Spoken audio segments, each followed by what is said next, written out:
Assalamualaikum warahmatullahi wabarakatuh. Perkenalkan, nama saya Dila Artika Elvi dengan NIM 21060007, Prodi Ekonomi Pembangunan, mata kuliah Makroekonomi. Dosen pengampu Alphonse Satrianto, SEME. Baiklah, di pertemuan kali ini saya akan membahas sedikit tentang pertumbuhan ekonomi 2, yaitu teknologi, empiris, dan kebijakan.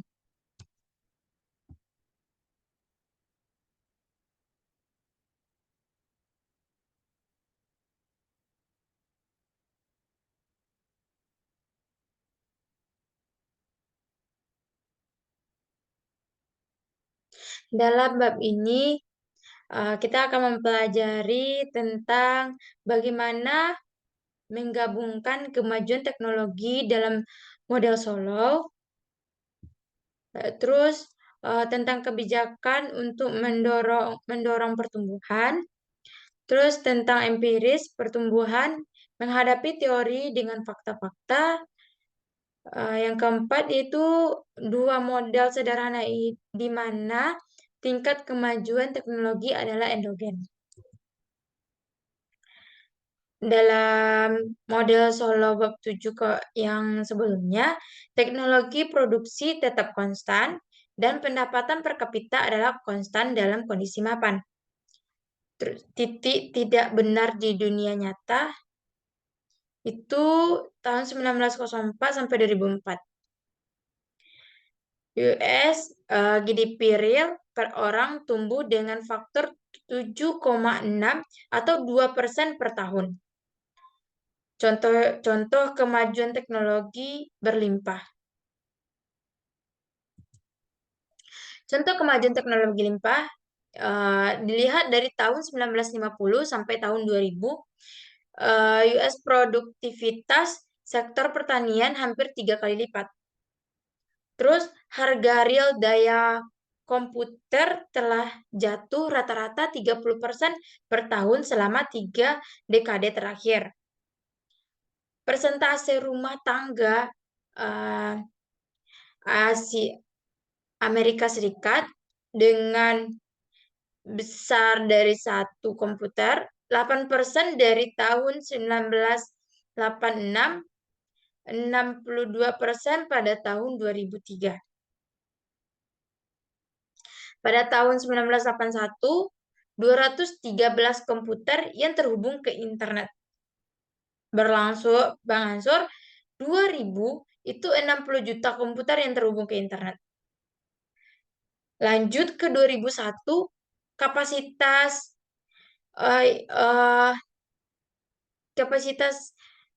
iPod itu 5 GB 1000 lagu, tidak mampu memainkan episode Ibu Rumah Tangga Putus Asa. Tahun 2005, kapasitasnya itu 60 GB. Itu 15.000 lagu dapat memainkan episode Ibu Rumah Tangga Putus Asa.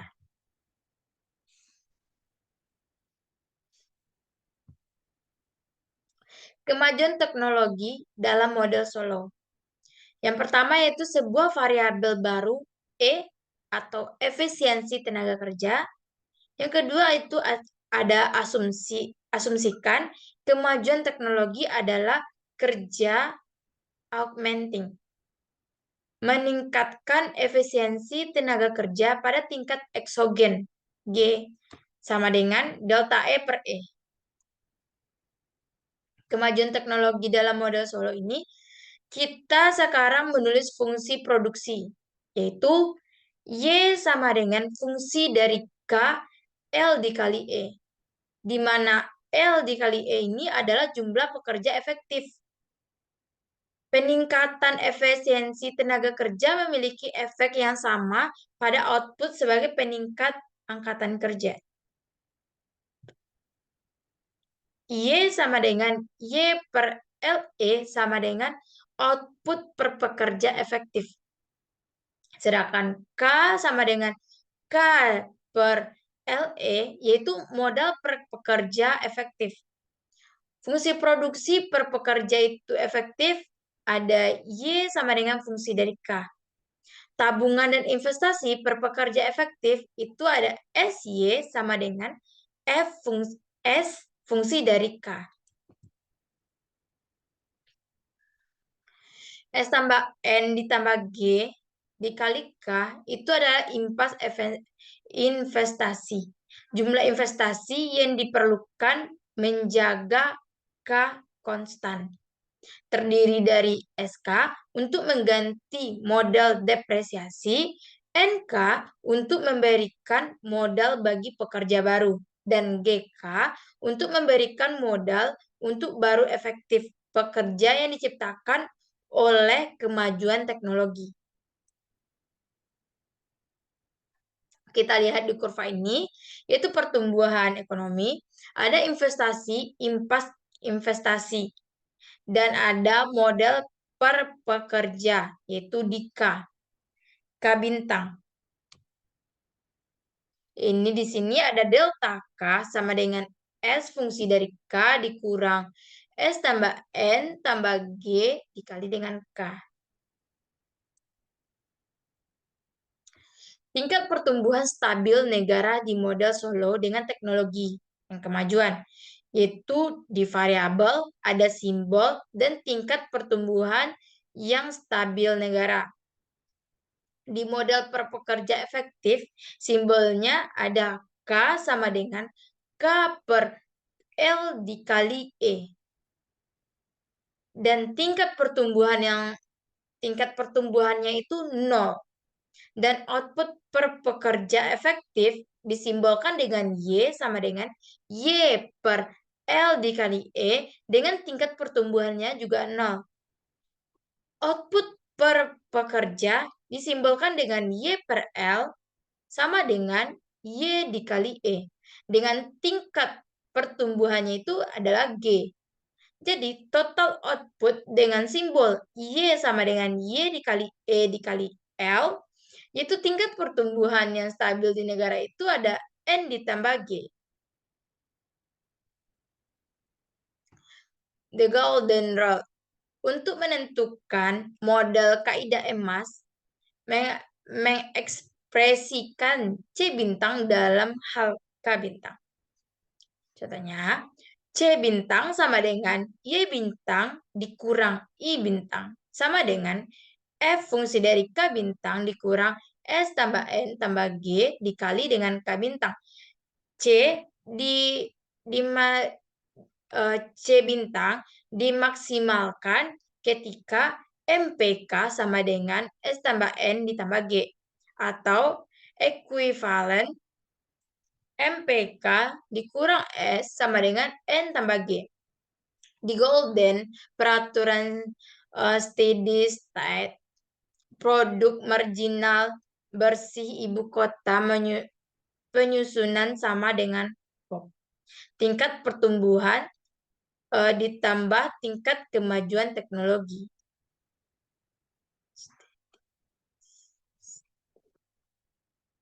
Pertumbuhan empiris atau pertumbuhan yang seimbang.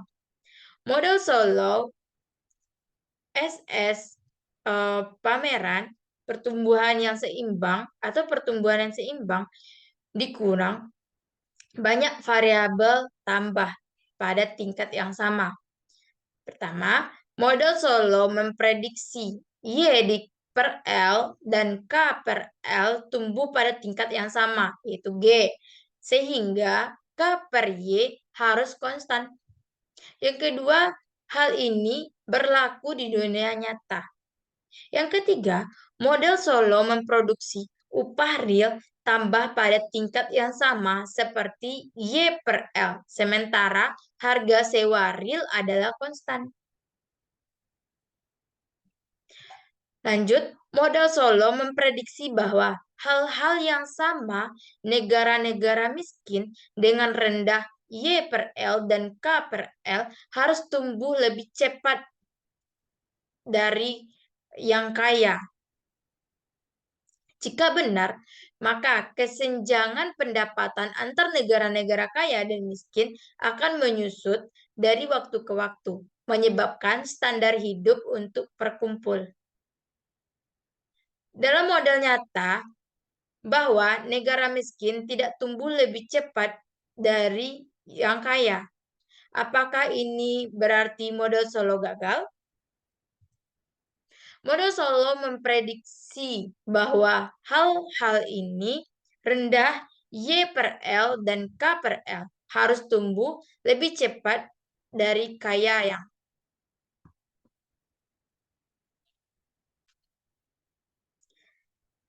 tidak, karena hal-hal lain yang tidak sama. Pertama, dalam sampel dari negara-negara dengan tabungan dan POP yang sama, tingkat pertumbuhan kesenjangan pendapatan menyusut sekitar 2% per tahun. Dalam model yang lebih besar, setelah mengontrol perbedaan dalam tabungan POP. Apa model Solo benar-benar memprediksi adalah konvergensi bersyarat? Negara berkumpul untuk negara stabil negara sendiri yang ditentukan oleh tabungan, pertumbuhan penduduk, dan pendidikan. Prediksi ini menjadi kenyataan di dunia nyata.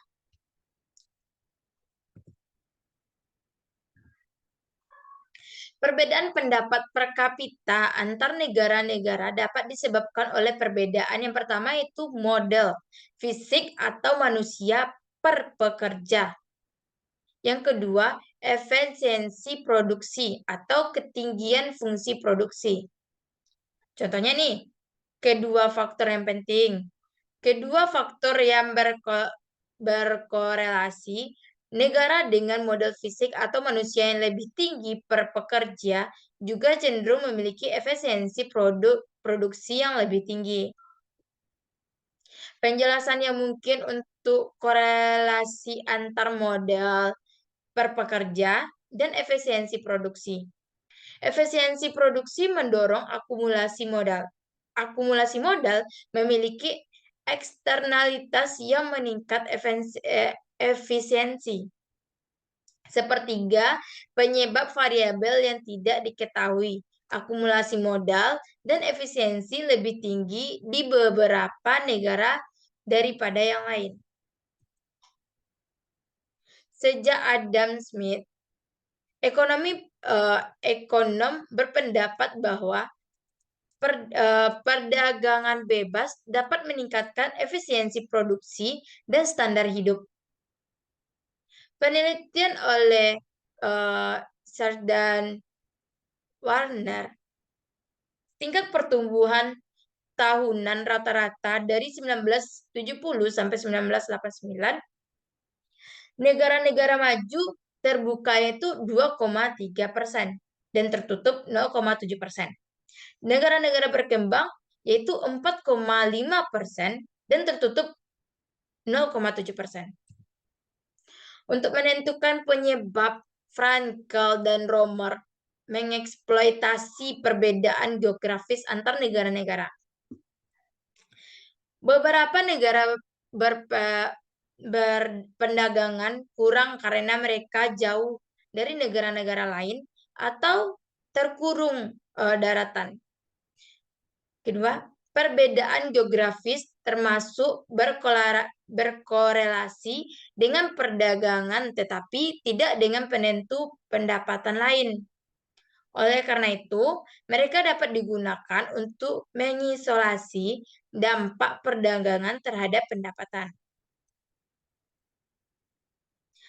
Apakah isu-isu kebijakan? Apakah kita menyimpan cukup atau terlalu banyak?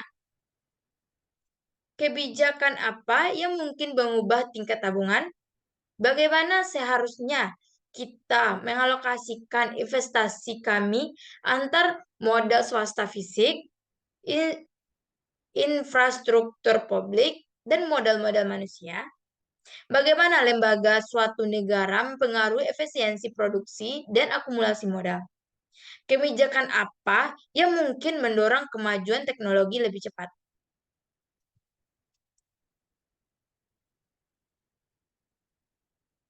Mengevaluasi tingkat tabungan. Gunakan golden rule untuk menentukan apakah tingkat tabungan Amerika Serikat dan AS dan modal yang terlalu tinggi, terlalu rendah, dan tingkat tentang benar.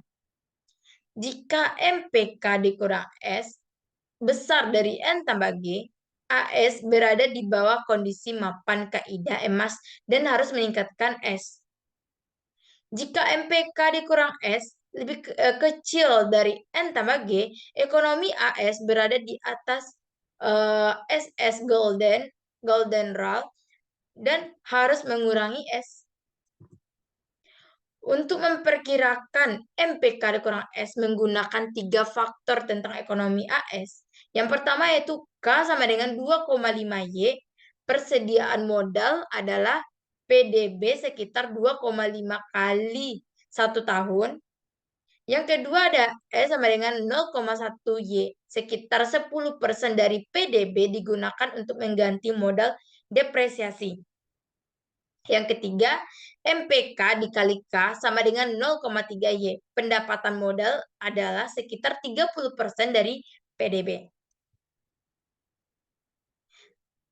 Yang pertama, ada K sama dengan 2,5Y. Yang kedua, 2K sama dengan 0,1Y. Dan yang ketiga itu MPK dikali K sama dengan 0,3Y. Untuk menentukan S membagi 2 oleh 1. Seperti yang kita lihat di sini, dapat dihasilkan S sama dengan 0,1 dibagi 2,5 dapat hasil jadi 0,04. Untuk menentukan MPK bagi 3 oleh 1. MPK dikali K per K itu menghasilkan 0,12. Oleh karena itu, MPK dikurang S sama dengan 0,12 dikurang 0,04 sama dengan 0,08. Dari slide terakhir 0,08, PDB real AS tumbuh rata-rata 3% per tahun, jadi N tambah G sama dengan 0,03. Dengan demikian, MPK dikurang S sama dengan 0,8 besar dari 0,03.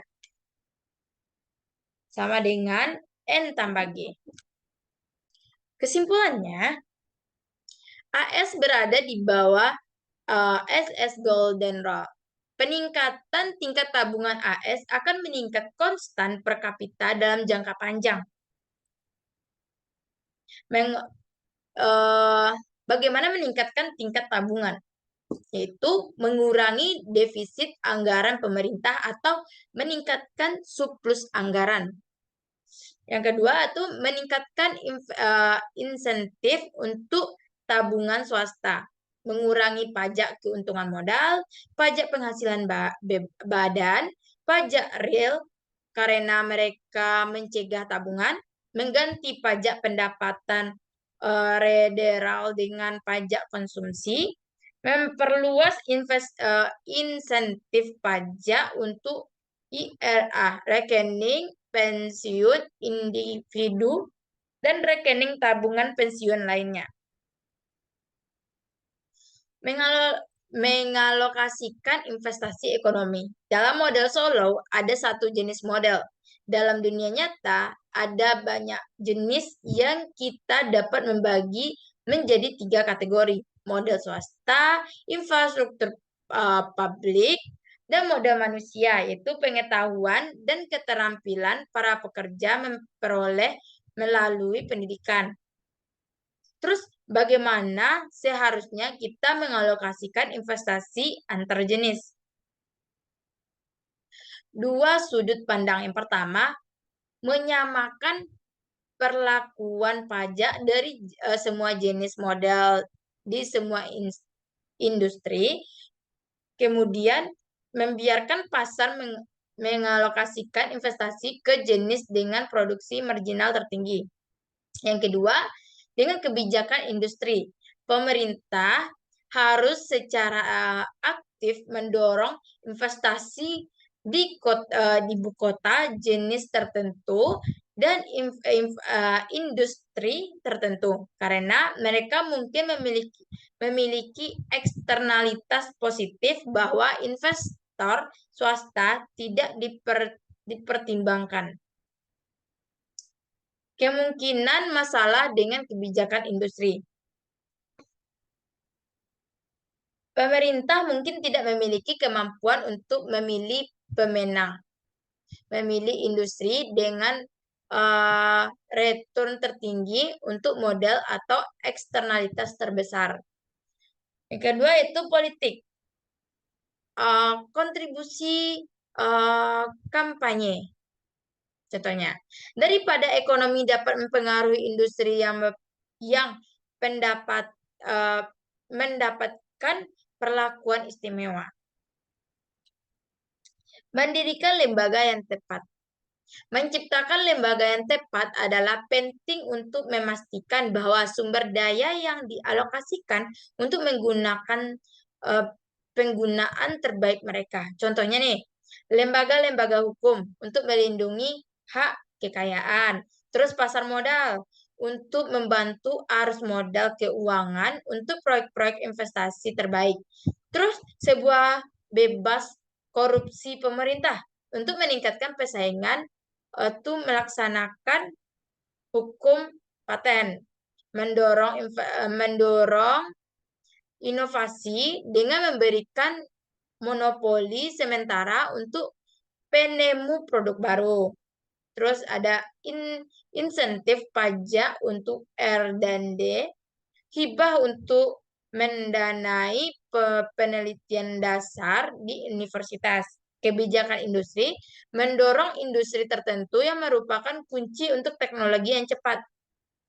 Kemajuan tunduk pada keprihatian sebelumnya. Produktivitas perlambatan. Pertumbuhan output per orang persen per tahun. Kanada itu ada 2,9 di tahun 1948 sampai 1972. Dan dari tahun 1972 sampai 1995 itu cuma 1,8. Dan begitu pun dengan negara-negara lainnya. Di tahun selanjutnya, yaitu tahun 1972 sampai 1995, itu rata-rata rendah daripada tahun 1948 sampai 1972. Penjelasan yang mungkin untuk menurunkan produktivitas. Masalah pengukuran. Produktivitas meningkat tidak sepenuhnya diukur, tapi mengapa pengurangan masalah lebih buruk setelah 1972 dari sebelumnya? Harga minyak. Guncangan minyak terjadi sekitar ketika produktivitas perlambatan mulai. Tapi lalu mengapa tidak produktivitas mempercepat ketika harga minyak jatuh pada pertengahan 1980-an? Kualitas kerja. 1970,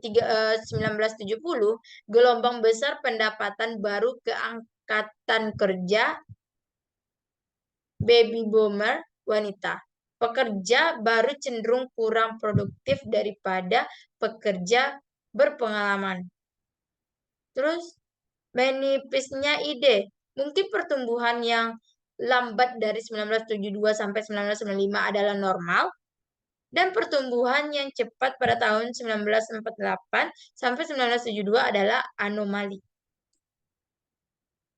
Yang dari tersangka adalah pelakunya. Semua dari mereka adalah masuk akal, tapi sulit untuk membuktikan bahwa salah satu dari mereka yang bersalah. Studi kasus saya T dan ekonomi baru. Tadi kita udah bahas pada tahun 1948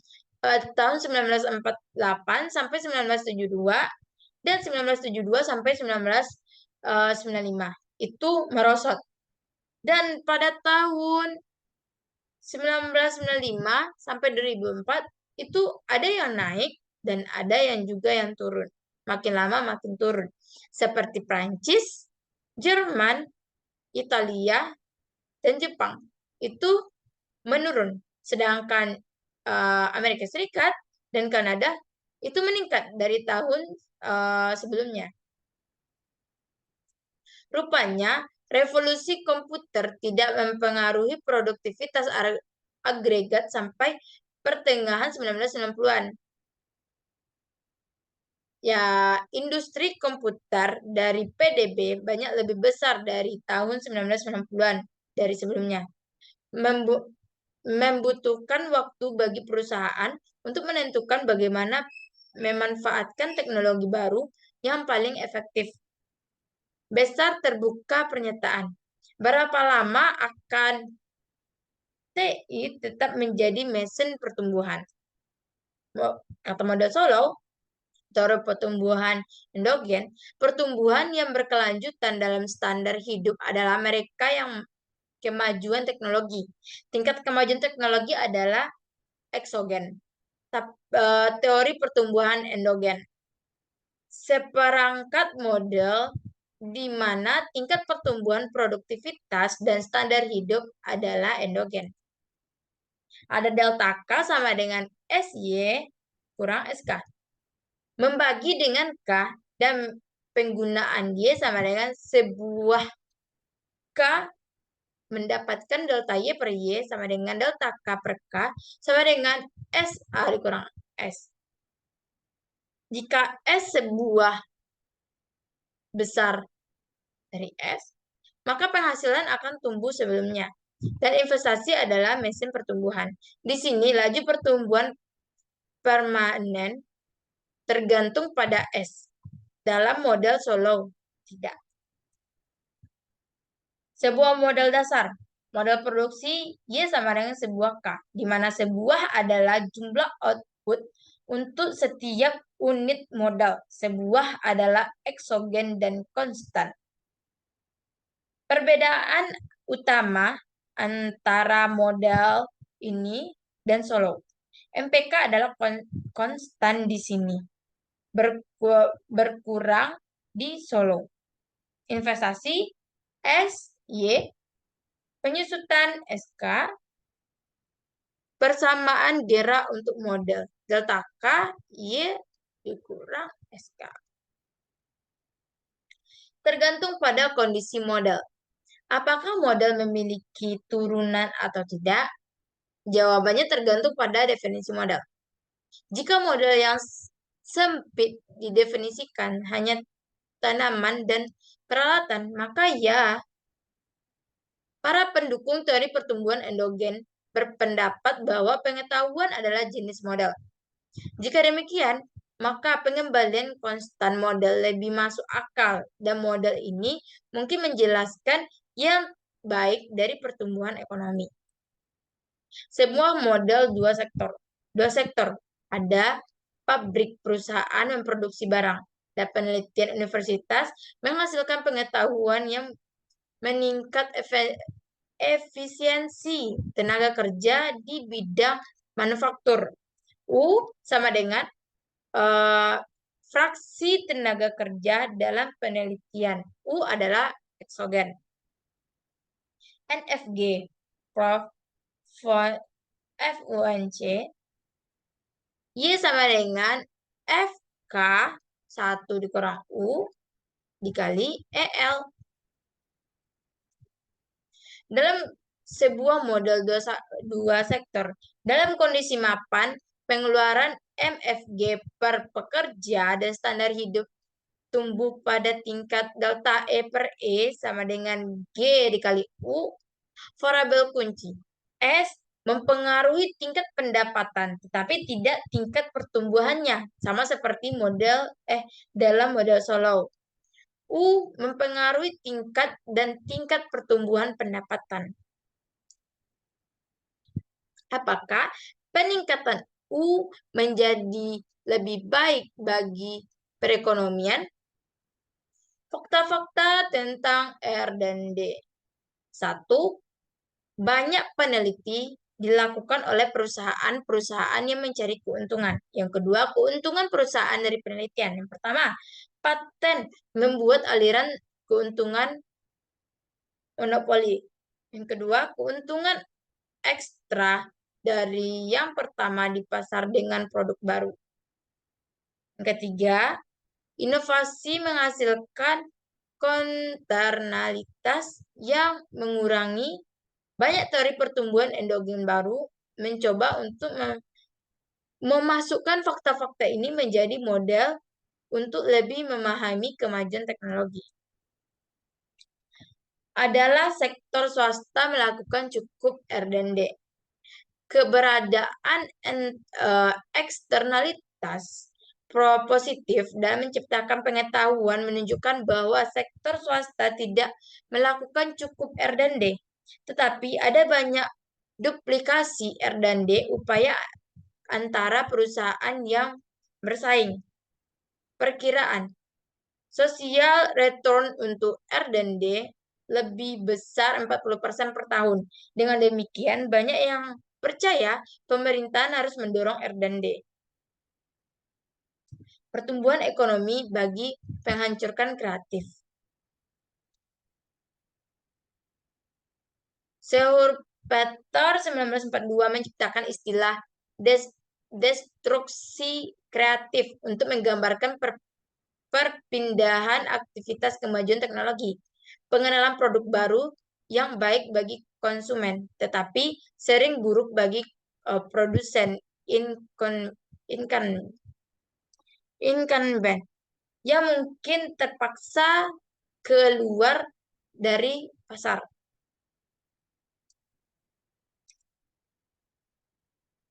Ringkasan dari materi ini yang pertama itu hasil kunci dari model Solow dengan kemajuan teknologi. Yang pertama, tingkat pertumbuhan SS pendapatan per orang semata-mata tergantung pada tingkat eksogen kemajuan teknologi. Amerika Serikat memiliki lebih sedikit modal daripada kondisi mapan kaidah emas. Yang kedua, cara untuk meningkatkan tingkat tabungan. Yang pertama, meningkatkan tabungan masyarakat, mengurangi defisit anggaran. Yang kedua, efektif pajak untuk tabungan swasta. Yang ketiga, produktivitas perlambatan dan ekonomi baru. 1970-an, pertumbuhan produktivitas jatuh di Amerika Serikat dan negara-negara lain. Yang kedua, pertengahan tahun 1990, pertumbuhan produktivitas meningkat. Mungkin karena kemajuan teknologi. Yang empat, studi empiris. Model Solow menjelaskan pertumbuhan yang seimbang, konvergensi kondisional. Yang kedua, variabel lintas negara dalam standar hidup adalah karena perbedaan topik, akumulasi, dan dalam efisiensi produksi. Yang kelima, teori pertumbuhan endogen. Modal yang meneliti faktor-faktor penentu tingkat kemajuan yang Solow mengambil pengertian yang diberikan. Kedua, menjelaskan pertumbuhan yang menentukan penciptaan pengetahuan melalui R&D. Sekian penjelasan saya tentang bab 8 ini, yaitu mengenai pertumbuhan ekonomi 2, teknologi, empiris, dan kebijakan. Sekian yang dapat saya sampaikan. Saya akhiri dengan Assalamualaikum warahmatullahi wabarakatuh.